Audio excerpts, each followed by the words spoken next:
ये ध्यान सूत्र है, meditation enables you to go with the flow effortlessly, blossoming yourself. ध्यान तुम्हें जीवन के प्रवाह में निष्प्रयास बहने की योग्यता देता है और इस क्रम में तुम बस खिलते चले जाते हो।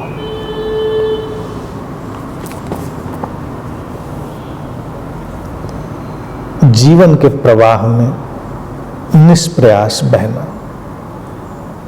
सूत्र कहता है ये योग्यता, एबिलिटी,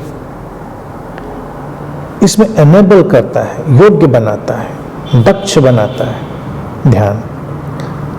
तो यही है मूल बात, इस योग्यता को उपलब्ध होना कि जीवन के प्रवाह में हम निष्प्रयास बिना किसी संघर्ष के बह सके। जीवन में देखिए हर व्यक्ति योग्य होने की कोशिश कर रहा है, वो चाहता है कि योग्य बने, वो चाहता है उसके बच्चे योग्य बने, लेकिन क्या योग्यता होगी?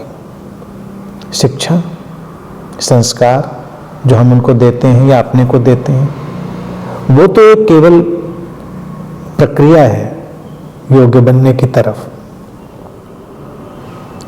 मूल बात है जीवन के प्रवाह में निष्प्रयास बहते चले जाने की क्षमता।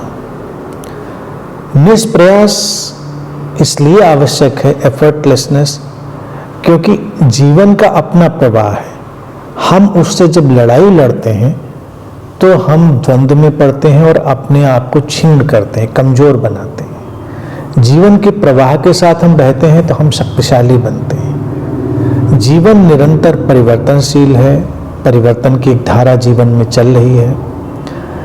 जो व्यक्ति परिवर्तन का भी प्रतिरोध करता है वो जीवन के साथ बह नहीं पाता।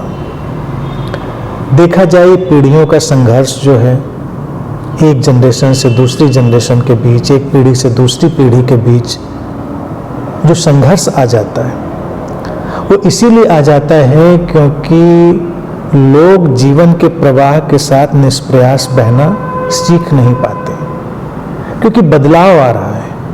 हर पीढ़ी पहले की पीढ़ी से तमाम अर्थों में बदल रही है। उनके समझ के तल, मान्यताओं के तल सब बदलेंगे, लेकिन लोग बदलते नहीं, तब वो अड़ जाते हैं। वो जो अड़ना है, वो प्रतिरोध है, वो उनको जीवन के प्रवाह के साथ आगे जाने नहीं देता और वो उनको फिर जीवंत भी नहीं बनाता। इसीलिए सूत्र कहता है इसी प्रक्रिया में तुम खिलते चले जाते हो। तो अगर जीवन में देखें कि जो लोग वृद्ध होते हैं और वृद्ध होने के साथ साथ वो ऊर्जाहीन और क्षीण होते चले जाते हैं, तो उसका सबसे बड़ा कारण जो है वो यही है कि जीवन के प्रवाह में, और प्रवाह प्रतिक्षण परिवर्तन है, वो प्रतिक्षण अपने को ढाल नहीं पा रहे हैं, उस परिवर्तन के साथ वो चल नहीं पा रहे, उनके अंदर प्रतिरोध है, वो निष्प्रयास अवस्था नहीं है, एफर्टलेसनेस नहीं है। तो फिर शरीर मन संघर्ष में पड़ता है और एक ऊर्जाहीनता, क्षीणता और एक क्षय, एक डिके उनके जीवन में चला आता है।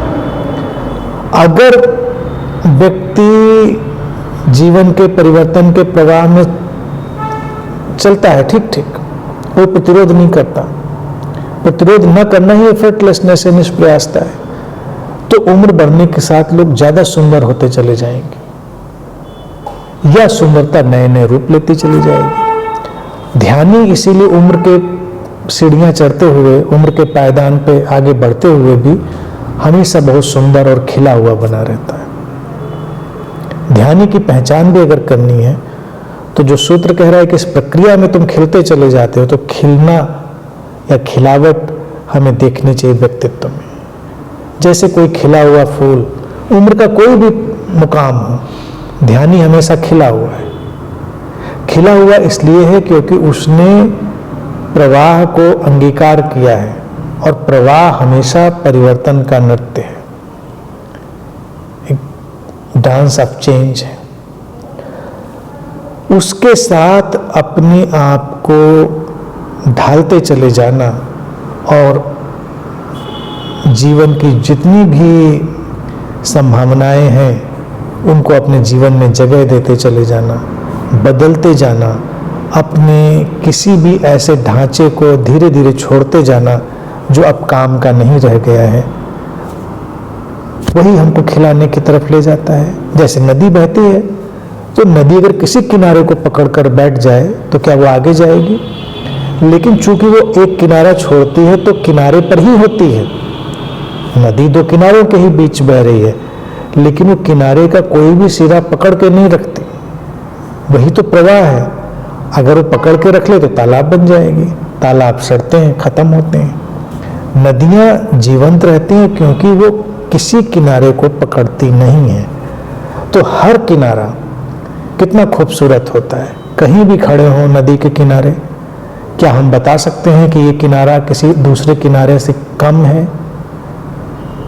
हर किनारा खूबसूरत है। तो उम्र का हर पड़ाव, उम्र की हर प्रक्रिया, जीवन का हर रंग, हर ढंग उस किनारे की तरह ही है जो हमेशा खूबसूरत बना रहता है। और ये तभी होता है जब हम उस प्रवाह के साथ बिना किसी पकड़ के, बिना किसी अटकाव के बहते चले जाते हैं। और मानवीय जीवन में ये प्रतिभा की, प्रेम की, शांति की खिलावट की तरह आता है। और ध्यान का यही परिणाम है, प्रक्रिया है, और यही ध्यान का सार भी है। निष्प्रयास जीवन में बहते चले जाना और उस प्रक्रिया में खिलते चले जाना।